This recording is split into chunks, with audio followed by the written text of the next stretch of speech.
Это программа «Актуальное интервью», в студии Иван Лазаренко. Здравствуйте. Подходит к концу 2019 год, и поговорим мы сегодня о предварительных итогах работы, достижениях в области связи, инноваций и инфокоммуникационных технологий с министром Анатолием Семеновым. Он гость нашей студии. Анатолий Николаевич, здравствуйте. Добрый день.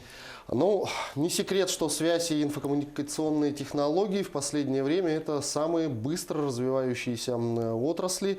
Насколько в этом году удалось расширить сферу связи в нашей республике?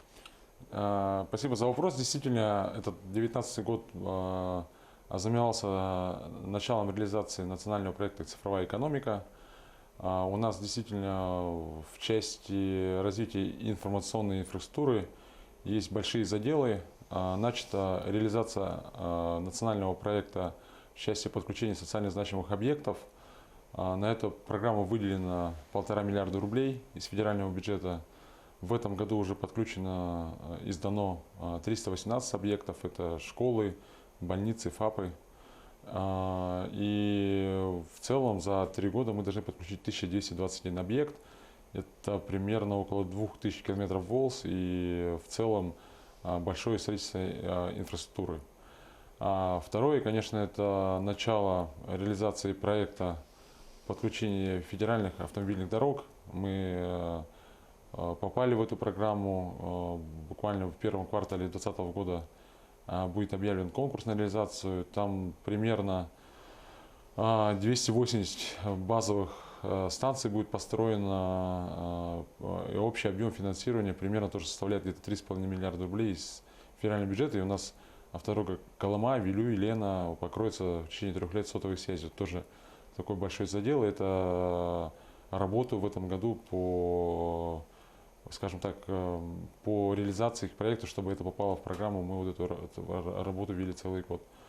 Ну и, конечно, есть локальные победы. Вот у нас сегодня буквально в 16:00 мы запускаем быстрый интернет во всех наслегах Нюрбинского района. То есть Нюрбинский район полностью покрыт ВОЛС. Это, в принципе, один из первых районов республики, который полностью покрыл оптоволоконные линии. И в целом у нас сейчас тренд идет на это. То есть мы сейчас дошли до районных центров. Вы знаете, вот мы запускали Вилюйский экспресс. Ну и сейчас мы развиваем эту сетку вот в Горном районе, в Вилюйском районе, Верхневилюйском, Нюрбинском. В принципе, вот в заречных группах районах тоже везде мы расширяем сетку. Уже идем до маленьких наслегов, где там 300-400 населения, да, а того и меньше. И, кстати, одна из хороших новостей, мы идем дошли до южной части Хангаласского района, до поселка Исид. Это от Якутска 300 километров. То есть, в принципе, мы, можно сказать, соединим, возможно, даже вот нашу ветку с Алекминским районом. Также вот в начале января, в принципе, мы уже пришли, но запуск будет официально в начале января. Это Усьмайский район, до поселка Усьмая мы дошли. Это тоже большая победа. Компания Ростелеком вот проделала огромную работу, потому что вы знаете, что когда мы прокладываем вот такие линии связи, у нас есть вопросы и с оформлением земельных участков, и с отсутствием электроэнергии, но тем не менее вот эти вопросы мы решили. И сделали такой, знаете, большой задел.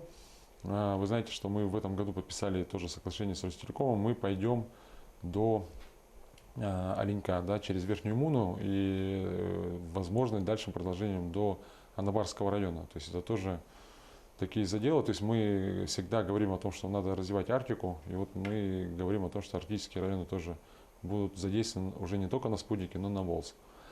В части развития 4G мы большую работу ведем, так как оптика приходит, мы меняем базовые станции, модернизируем их.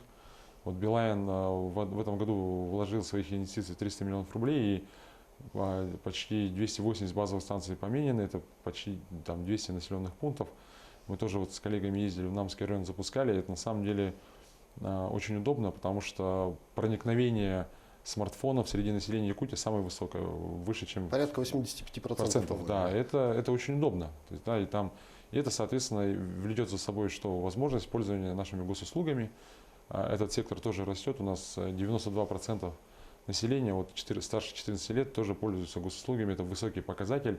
А в целом население Якутии в 2 раза больше, чем среднестатистический россиянин проводит время в интернете. И вот мы в этом году благодаря этому выиграли, ну не только благодаря, но некоторым показателям выиграли федеральный конкурс «Цифровые вершины», да, который вот проходил в декабре месяце.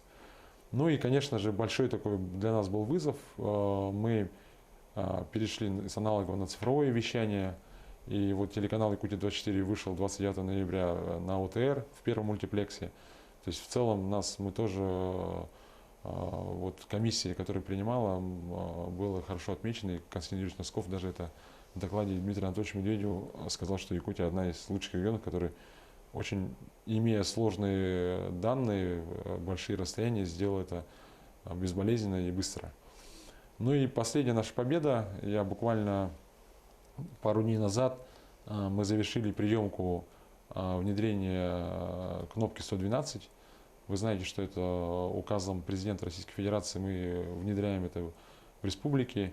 Сегодня с любого района практически можно позвонить на кнопку 112 с сотового телефона, даже на котором нет денег и нет сим-карты.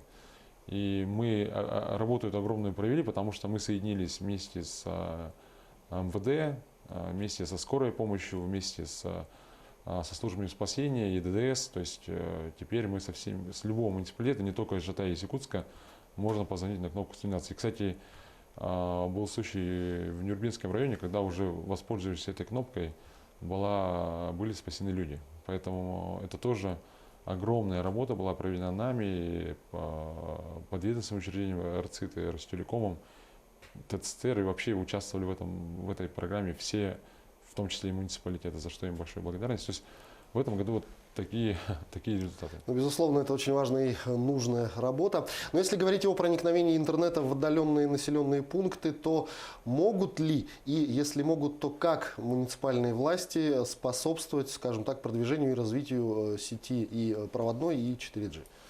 Очень хороший вопрос. Действительно, вот как мы сказали про Нюрбинский район, то, что на самом деле там произошло, и многие районы на это идут, что идет муниципальное частное партнерство. То есть муниципалитеты объявляют конкурс и участвуют совместно с операторами связи в реализации этих проектов. В частности, вот Мирнинский район, допустим, участвовал в подключении такого поселка, как Тасверях.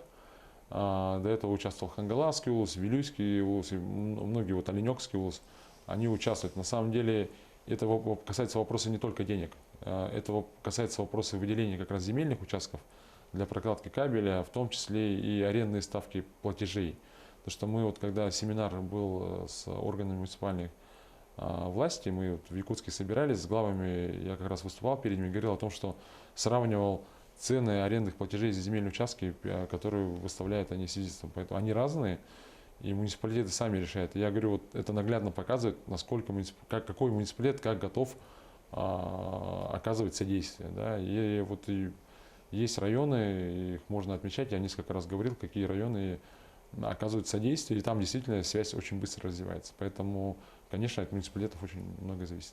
Но если говорить о планах на год следующий, то какие федеральные проекты в области связи будут реализованы на территории республики? Ну, как я сказал, вот, цифровая экономика? Да, цифровая экономика. У нас помимо информационной инфраструктуры, то есть, да, вот то, что федеральные автомобильные дороги, вот мы запустим в первом квартале, продолжим работу по подключению социально значимых объектов. У нас начнут реализация работы по информационной безопасности. Мы делаем свой безопасный контур, будем реализовывать в Якутске дата-центр, потому что количество данных оно растет кратно, ежемесячно, ежегодно. Их надо где-то хранить, обрабатывать. Вот, будет реализован дата-центр. Мы также работаем в части усиления оцифровки наших государственных услуг. На это тоже будет выделены средства. Мы работаем очень плотно с многофункциональным центром. То есть они отрабатывают бизнес-процессы, мы уже на отлаженный бизнес-процесс оцифровываем. И хочу сказать, что мы придем уже даже к проактивным сервисам, когда, вот я часто приводил пример, когда женщины будут рожать в роддомах и, в принципе, не заявлять уже там на свидетельство о рождении, на СНИЛС или там на очередь в детский садик, а проактивно просто будет их получать по умолчанию. Вот будем переходить на такие цифровые сервисы. Ну и, конечно же, будем развивать нашу IT-инфраструктуру, то есть мы будем строить не строить, а открывать улусные IT-центры. Нашу программу IT-парка будем масштабировать на район для того, чтобы создавать там рабочие места. И это, кстати, вчера на совещании с главами районов об этом отметил Асин Сергеевич Николаев, наш глава республики, сказал, что да, действительно, в том числе это вот улусные IT-центры и обучение не только детей, но и взрослого населения, переобучение, переквалификация, это как раз вот в том числе борьба с бедностью и возможность создания рабочих мест. На днях заработал портал OneClick Якутия. Насколько я знаю, вы были одним из разработчиков портала. Для чего он создан и как им пользоваться? Ну, для жителей города Якутска портал знаком. Он запущен по инициативе тогда еще главы города Якутска Асения Сергеевича Николаева в 2013 году. И сервис довольно, я хочу сказать, что популярный. Мы были одни из первыми в стране до активного гражданина еще в Москве. И он превратился из сервиса просто обращения граждан уже в такую, скажем, краудсорсинговую полноценную площадку, где люди участвуют в управлении городом. Да, это инициативное бюджетирование, это программы общественных слушаний и прочее, прочее. Поэтому мы этот портал масштабируем на всю Якутию. Он сейчас доступен уже 21 декабря, мы его запустили на завершение года консолидации. Он доступен по адресу yakutia.click. Вы знаете, там теперь можно сказать, что это OneClick 2.0, потому что он переосмыслен. Теперь там будет не только возможность всех районов и наследников обращаться на разные уровни ветви власти, там, на муниципалитет, на республиканскую власть, в зависимости от уровня вопроса. Там же появятся такие сервисы, как экологический мониторинг. Мы придумали такой сервис, как ситуационный центр гражданина, так называемый, где он объективно может получать информацию о том, что происходит у него в наследии или там, в том месте, где он живет. Также там все наши местные инициативы, вот 500 миллионов рублей, которые Минфин ежегодно проводил конкурс среди наследников, там организация благоустройства территорий будет проводиться тоже через OneClick, и мой 21 век тоже будет проводиться там, и гранты главы. То есть, в принципе, практически все сервисы, связанные с общественными инициативами, будут на OneClick, и поэтому надо регистрироваться и активно им пользоваться. Это будет такой, знаете, в том числе и тепловая карта республики. Мы будем видеть, как те или иные муниципалитеты выполняют обращения граждан. Год следующий наступает. Какие задачи лично для себя вы ставите, что нужно сделать в первую очередь, ну и для министерства, естественно, и какие изменения затронут жителей нашей республики?